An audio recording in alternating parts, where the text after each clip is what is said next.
How's it going? This is the assignment for motivation for the week. Motivation is described as the reasoning for all of our desires, actions, and needs. It's also our behavior towards something, whether that be a certain task or goal. Motivation can energize people to complete short term tasks or even long term tasks. I hear the word motivation get talked about a lot to this day still. Whenever whether it comes people we look up to from my family, friends, athletes, celebrities, the term is tossed around a lot regarding their behaviors and what makes them continue to go through everyday life. I want to talk about some of the newest information about motivation I learned this week, the aspects that I find to be most interesting, and lay out strategies and how I can apply them to my life for the upcoming future. Motivation, just like anything in the world, first originated somewhere. There's a science to motivation like anything else. There are many layers that apply to motivation. One aspect that stood out to me on the science of motivation video was the play motivator. We tend to stay on track if whatever we do is enjoyable to ourselves that also achieve our goals. This is important that if we do something that we enjoy with achievable goals down the road, we feel a sense of accomplishment and feel better about ourselves. I can relate to this having played on different basketball teams where I enjoyed my team or coach, or teams that I didn't enjoy my teammates or my coach for many reasons. We can't feel motivated and care if something we like to do is not enjoyable.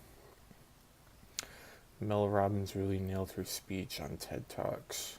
First, she opened with an estimate stating that 1/3 of Americans are, in fact, dissatisfied with their everyday lives. Just realizing how large that number is of our country's population is, seeing that makes you really think. Then how can we get what we really want in life? Mel basically says we really don't know what we actually want at the end of the day, and that we can't pick what we want either.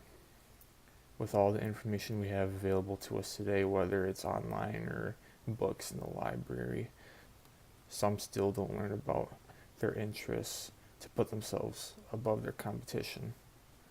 I never thought about this until I saw the video, and I feel that others, and myself included, tend to say fine too often, as she stated in her speech. I'm guilty of it, to be honest. Just by saying fine means we are satisfied in the present instead of the future. We really shouldn't be settling at any point whether or not we're in a pretty good situation or a bad situation. Why can't we be truthful, do better, and then say something more exciting instead of saying fine to people? If we say fine to people, that gives the impression that we really aren't, actually, that we're satisfied with the present. We can just say great or awesome to better um, express ourselves and our motivation levels. The TED Talk and motivation video with the founder of Kamick was interesting as well, and it's also a good story for those going into the business field or want to start their own business. A company doesn't reach the upper echelons instantly. You have to start from square one and build up to reach that. Kamick first originally started off as a Kickstarter company and then raised a little over $200,000 in about 50 days. You have to work for what you love to succeed. People look up to Nike, but Nike started from somewhere. It started with track athletes in Oregon. You just have to keep pushing. Google started from something too. Like, you gotta just push through it and keep your motivation levels high. What interested me the most of all the videos were just the concepts of competition and interest. If you're not interested in invested in your goals, others will step right over you without sympathy at all. They want to be the best doctor.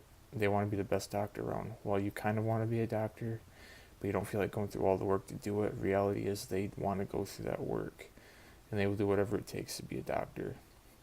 They'll be chosen 100% of the time over you just because you didn't put the hard work in. This ties in with competition too, as I said. There are millions of other people that share the same dreams as you do. What can you do to be better than everyone else? It does not happen magically, you have to work for it. So I believe that we just have to think to ourselves for a brief moment. Think to yourself what you actually love in life and what you want to accomplish. You can accomplish anything if you put time into it. You can have others help with you for support, but it all starts with yourself. You can't rely on others. It has to be about you.